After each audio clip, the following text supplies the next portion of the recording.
Sir? Good morning. Good morning, sir. Your name, sir? Adegoke Odelabo. Okay, you have 2 parking tickets. They are both on Putnam Street. Sir, What do you want to tell me about these? One is overnight parking. the one I recognize is during the snow. Was your car towed? My car told, Where's the bill? You got the receipt? yeah, I didn't know it's going to be issue like this. I paid 100 and... No, the receipt for the tow. You have that? No. I don't have the receipt. No, of course not. They towed my car, then I paid at Johnston. I called the cops, No. where's my car? Yeah, the vehicle was towed, Your Honor. We called the police looking for it, and they advised them that it was an emergency snow tow, and Wait, they wait. towed the vehicle. It was towed? Yeah, based on his explanation, he just started saying he called the police to ask where his vehicle was. Oh. When Where was it? they towed it to Johnston, then they directed me to Johnston, then I went there to get my car. Then I paid $106. $106? Yeah. So that's, I I don't believe know. it's Allendale tow. It's Providence, but you have to take the Johnston exit to come back into Providence. All Or for right. Killingly. Well, everything you're telling us, Inspector Quinn says you're telling the truth. Yes, sir, I'm telling the truth. I cannot lie. No, of course not. Nobody, right. nobody. You might be taking liberties with the verbiage right now, but the first thing you were telling the truth. I don't know about the second one, Judge. Yeah, all right. Nobody lies before this court, you know. We have never had a lie before this court. Everybody that comes in there says, Judge, honest Honestly. to God, I'm telling the truth. I've never had anyone come in and say, Judge, to tell you the truth, I'm lying. Nobody ever said that. But you're telling the truth, we know. Okay. Yes, sir. So, so because you paid the tow fee so much money, I'm going to dismiss that case. Thank you very much, sir. But you have an overnight parking ticket on Putnam Street on April 23rd. April 23rd? Yeah, 3 days ago. 3 days ago. I never saw any tickets.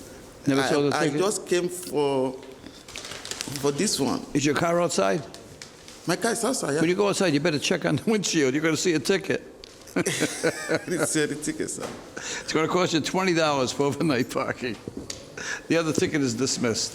Thank you, sir. Good luck. The judge is correct. Honestly, Your Honor, it's the most overused and abused phrase uttered in our courtroom.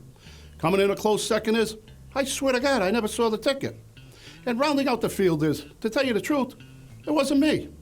And just so you know, swear to God, we know when you're lying. Honestly, we do. Beauty Bucklenberg. Good morning. Your Honor, good morning. You have one speeding violation. Is there anything you want to tell me about this? Yeah, actually, it wasn't me. My sister and I rented a U-Haul, and I asked a neighbor who had volunteered that he was going to do some work for me.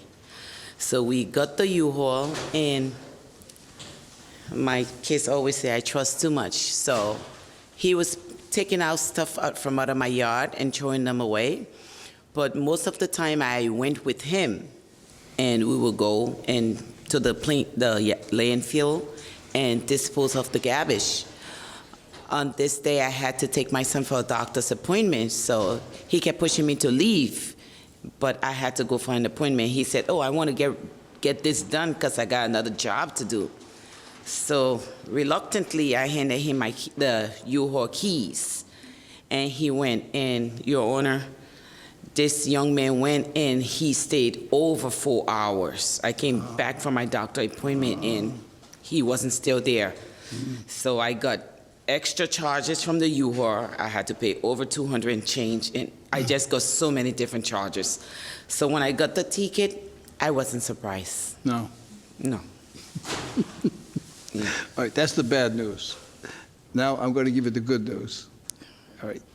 He was doing 11 miles, Oh, thank God. which was 1 mile. You just would tell me how terrible he was. Now you're thanking God for him. Okay. He was doing 1 mile over the limit, which we are dismissing. Okay, Okay. thank you, sir.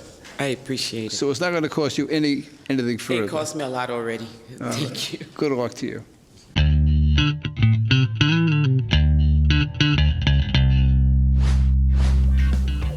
Okay, Kyle? Morning, Your Honor. You a student? Sorry? You a student? Yeah, Providence College. All right, this is loud music at midnight on Eaton Street. We having a party? We did have some friends over, yes. How many friends you have? How many? It was about 50 to 60. What was it, a two-room apartment? Yeah, there was two different floors, two different apartments. Oh, yeah, 50 or 60 people there. So yeah, like 25 on each floor, I would say. Are you on the lease on both apartments or just one? Just one. They charged 10 people? They charged, well, they put I went and was talking to the police officers, so they put the ticket in my name, but I'm just assuming that was with the intention of charging all of the roommates. Is there a report number on that, Judge? Yeah. Just hold on a minute. Okay. All right, police were dispersing a large crowd in this area, and they could hear loud music coming from down the street.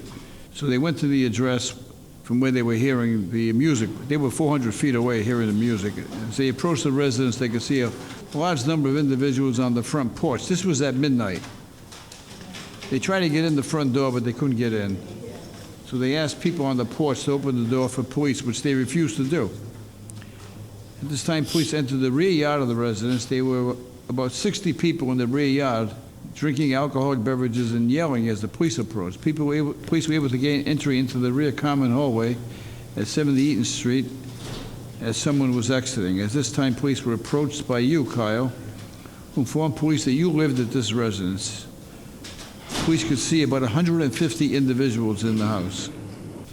According to this, I'm reading the report. Due Yep. to safety concerns and the loud and boisterous nature of the party, police requested that Kyle disperse the party. After approximately 25 minutes, Kyle was able to disperse the large crowd from inside the residence. Oh, so usually we read that they don't do it. So he was pretty compliant. What do you think, Inspector? Your Honor, I took a look at it. Kyle has not received any other loud music violations. After reading the report, Your Honor, that he did comply with the police commands and orders, the city's willing to reduce that to a $100 fine, or we could set that matter down for trial if he doesn't want to resolve it. All right. The fine was $500. Inspector Quinn, based on the police report, which indicates that you did cooperate, so he wants to reduce the fine by 80%, charge you $100. This is not a chargeable offense, so it's not a record that you will have. So he suggests a $100 fine, which I'm prone to do. Do you want to pay the $100 or come back and have a trial? I will take the 100. Thank you. All right, you got a good deal. It's 100. Good luck to you. Thank you. All rise and hit subscribe so you don't miss the latest viral moments like this one. Share these videos and weigh in on the cases. You be the judge. Subscribe now.